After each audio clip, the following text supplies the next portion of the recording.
Hi, I'm Linda G. Tenneson, a University of Minnesota Extension Master Gardener and Tree Care Advisor.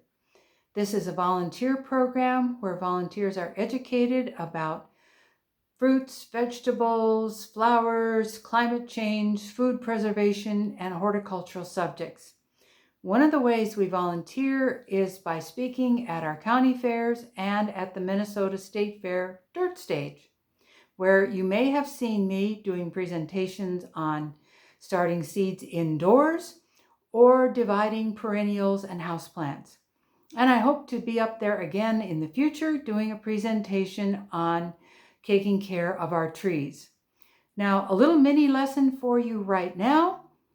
You can impress your friends with your tree identification skills by pointing out that not all trees that have needles that stay green all year round are pine trees. They aren't. If the needles are short, the tree is a spruce or a fir. Now, if the needles are long, like 4 or 5 inches, then it's a pine. And then, of course, there's exceptions to the rule. If the needles are short, but it's fall, the needles are orange and starting to fall off, well, it's a tamarack or a larch, and it grows in boggy areas.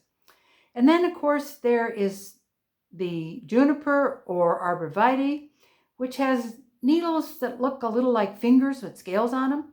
And that tree is from the cedar family. So if you look at trees from a distance and it's round on top, then it's a pine. If it's pointed on top, it's a spruce or a fir. Now, I hope to see you in the future from the dirt stage and encourage you to go contact your county extension educator, join the Master Gardener program, and then you also can make presentations from the State Fair Dirt Stage. Thanks.